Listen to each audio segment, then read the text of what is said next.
What's up, tribe? How you guys doing? Go ahead and hit that subscribe button. I hope you like this video. This is your review for Insecure, the 5th and final season, episode 7. So listen, it is ladies' night. It is the girls' night out, girls' night in, however you want to look at it. Issa is over at Issa's house. She got the whole day planned. They're going to do a little pre-gaming. Then they have a little spa appointment. Then they're going to a nice, elegant dinner. And then they're just going to spend the night and chill out and get drunk and talk shit and have a great, great time. Listen, if you ain't got a girls crew that you can do this with, then you, my dear, need to find some new friends. That's all I'm going to say. If you don't have a guy group that y'all can just kind of, I don't know about, y'all might do it a little differently, but you can't veg out with, talk trash with, reminisce, and have a good time, you don't have the right friend group. That's all I'm going to say to you. That's all I'm going to say. Now, all of the ladies are there, Kelly, they're starting off with a little herbal relaxation, and, Issa says, hey, we're going to let Molly get the first hit because she needed the most. We ain't going to bring up your mama. Oops. Except for I just brought up your mama. But we're not going to bring up your mama no more. And she said, listen, mom is doing a lot better. It's all good. But I definitely need this. I definitely need this moment. Tiffany is there talking about how great things are. How, everything is moving right along. They throw a little music on. They get to dancing. And again, they're having a good time. That is what girlfriends do. They go outside, they're taking pictures of nature. Well, it was supposed to be taking pictures of something beautiful. Kelly is taking selfies because she said, all of this will not go to waste. But Issa comes out with her hat and she says, let's play questions in the hat. Now, Kelly warns them that the questions in the hat game is a recipe for disaster. She said, listen, y'all know how this game goes. Y'all know we start putting questions in the hat. You know what ends up happening. So we better be very careful and very sure before we start asking them questions what it is that we want to unveil. Now, a couple of the questions were harmless, like, did you ever break your friend's vase? Which, of course, is the running joke between Issa and Molly, that Issa broke Molly's vase a long time ago, and, Molly ain't let that thing go. I think part of the reason why Molly won't let it go is because Issa won't admit that she did it.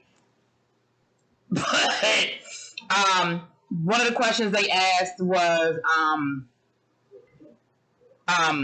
which one of your friends' exes would you sleep with? Now, I personally think that is a dangerous question. You really, truly need to know your friends and know that you better not name nobody they still got feelings for or they had, was in love with.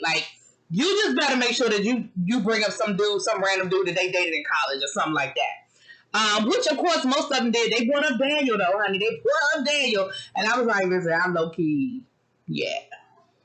Low-key. Somehow or another, Lawrence's name comes up. And, Issa had said something about when Nathan called that, things aren't going too well with her and Nathan called her inconsistent. And, of course, they're looking at her like, no lies detected. And she was like, what y'all mean? Like, for real? That's what y'all mean? That's how y'all feel?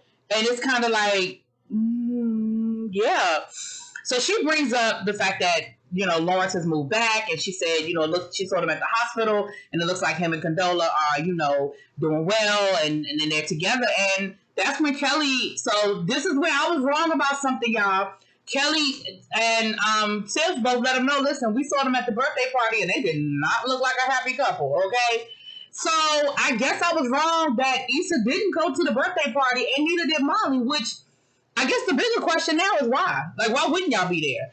And for both of y'all to miss it, it's quite interesting. So I was wrong because I just knew that they were really there. We were going to get some sort of flashback that Issa saw them being a happy couple and couldn't take it and left. That blew a whole lot of my theories when they admitted or when they revealed that Issa did not know that they were at the birthday party. Okay, but Issa was like, listen, well, it was bound to happen, that they would get back together. And again, they were like, girl, we don't think they're back together. I don't think that happened. Then Molly gets a work call from Torian.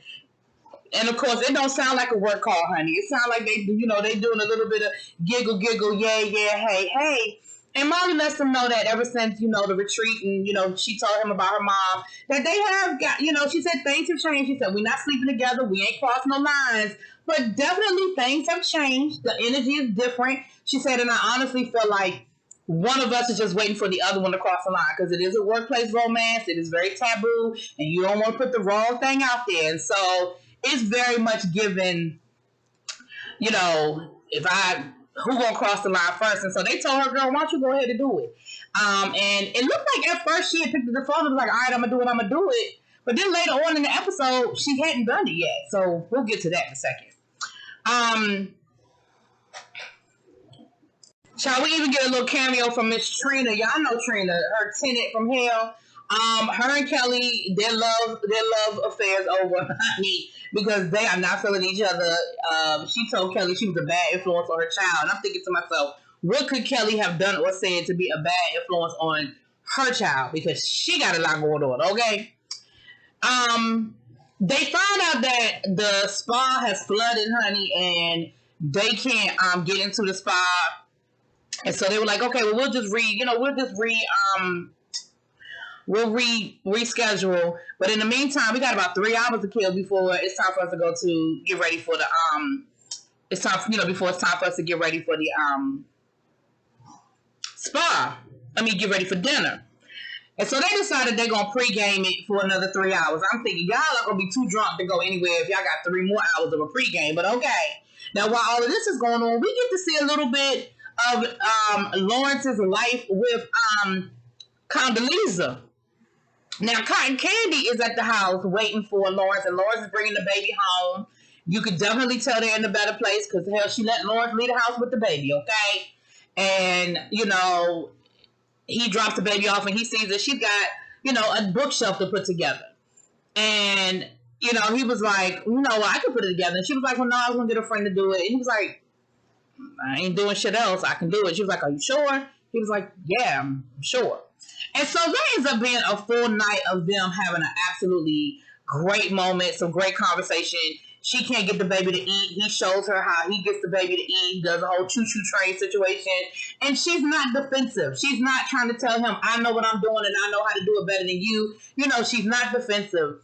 He puts the bookshelf together, no problem. Then they actually get to have a whole conversation kind of about where they are in their relationship. And she tells him, he said, I know things haven't always been great between us or perfect between us, but having my son is the best thing that ever happened to me. And so I just want to thank you, and even though things aren't always perfect and things ain't always great, I just want to thank you. And so she was like, oh my gosh, like I'm really happy to hear you say that. She said, because honestly, when things weren't so great between us, I really thought about, and of course, we, that kind of hung in the air. And he apologized. He said, I'm sorry. And again, I think what was unsaid was, I'm sorry that I made you feel like I wasn't going to be there. I'm sorry that I made you feel like that was your best option. Like, I'm sorry. And so I think it was a much, much overdue conversation between them. And then I was sort of kind of thinking, oh, Lord, are they going to end up having one of those, like, night of passion, we forgot why we're not together, maybe we should try to make this work again moments. I said, oh, Lord, please don't let us do that again. No, we're not going down that road. But he ends up going home, and I was here for it because I was like, we only have 3 episodes left. We do not have time for a one-night-only event, okay? We do not have time for that, okay? We need to get you and Issa back together because that's just where I need us to be. That is where I need us to be. Moving on. Back over to the apartment. They getting dressed and they getting ready for dinner. Everybody looks nice. Everybody's, beautiful. And Tiffany drops a bomb on them. And Tiffany says, listen, we might be moving to Denver. And everybody's like, say what? And she was like, yeah, we might be moving to Denver. And she was like, why might we be moving to Denver? Well, come to find out, her husband got a job offer in Denver. They have family up there. She said, listen, it's good money, and we could, the money will go further, And immediately Kelly is sort of in her in her feelings, and she's kind of like, why don't I know? Like, why is it the first time you telling me? And she said, because I knew once I said it out loud, that would make it real. And she said, I just don't, we're thinking about having another baby, and I just don't know what I would do without y'all. Like, when I went through my depression, and I just don't know what I would do without my girls. And they were like, we'd be on the first thing to Denver. Like, you live your best life. If this is a great opportunity, go for it. Don't stay here for us. We got you, though. So, of course, that was the whole moment. And they decided they weren't going to go out to dinner because they crying and snotting, and they was probably drunk and high. And so they decided that they weren't going out to dinner. And they decided to stay in, so they put on their PJs, they listened to some music, they drank some more, and they smoked some more, and they absolutely had a good time. And now comes the moment of every girl's weekend trip, night, party, where we're all drunk and we all decide we're going to reminisce. They are giving Molly tips on what types of conversations she needs to, or what she needs to say to him, to Torin, to let him know that she's ready to, maybe step outside the box a little bit. They finally settle on, would you be interested in having a drink outside of work, right? But of course, they went through a whole lot of, let's do it, let's get it together. What's up with you? They went through a whole lot of variations. And then Issa is on the phone calling, and pause. While they're doing that, guess who is calling Molly? Dro. Now, I called for this about 2 or 3 weeks ago where I was like, where are all the people? Like, this is the final season. I need some cameos. Now, I don't know if we're going to actually see Dro, but it was cool that, for whatever reason, Dro decided he was going through his Rolodex and he decided to call Molly. Now, Molly was like, listen, I don't talk to him. I ain't talked to him. Maybe he's just calling to check on me with everything going on with my mom. But in my mind, I'm like, hell, he should have been called. Like, this situation with your mom been going on for a minute. He should have been called you. But okay, better late than never, I guess. So, Issa decides that she's going to call Lawrence. And Molly was like, why are we calling Lawrence? And she was like, well, I don't know what's going on with Nathan. Things are kind of up in the air with us, and I just feel like maybe me and him need to talk about some things. And Molly was like, girl, I love you, right? She said, but remember earlier with the whole inconsistent thing? This is what we talking about.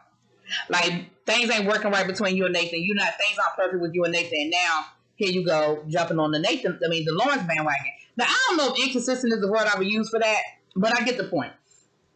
She says, and this is what I like about what Molly said. Molly said, listen, if you still feel this way when you are sober, because she took the phone from her and hung up. She said, if you still feeling like this when you're sober, I'm with you. I support it. But right now, while you drunk, nah, bruh, put that phone down. Let's get back to getting our pajama jam on, okay? So the next morning, the ladies get up and everybody leaves, and she has a text from Nathan saying, look, let's talk. And of course, those are the dreaded words, we need to talk, let's talk. So Issa calls him, and he tells her, he said, listen, I wanted to call you last night, but I didn't want to interrupt your girls' trip. He said, I know I'm your girls' night. I know things have been kind of off with us. He said, but I want you to know that I do love you. And I was kind of struggling with it because that's not something I really say a lot. And I haven't said it to a lot of women, So I do. Well, I think he said he never said it. And so she was like, I do love you. He said, I do love you. And so, of course, that's what, Issa wanted to hear. So that made her feel good. And he said,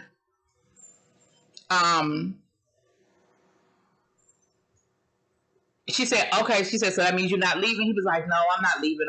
I'm going to figure it out. I'm going to work it out. So she was like, okay, well, call me when you get off work. He was like, all right, I'll call you later. So she hangs up the phone. Her phone rings again, and we all know who it is. We all know who it was that was calling her. Who was calling Issa? Lawrence. But baby, she didn't pick up that phone. Yeah. Anyway, that was the episode. Y'all let me know what y'all think. I'll talk to y'all later. Peace.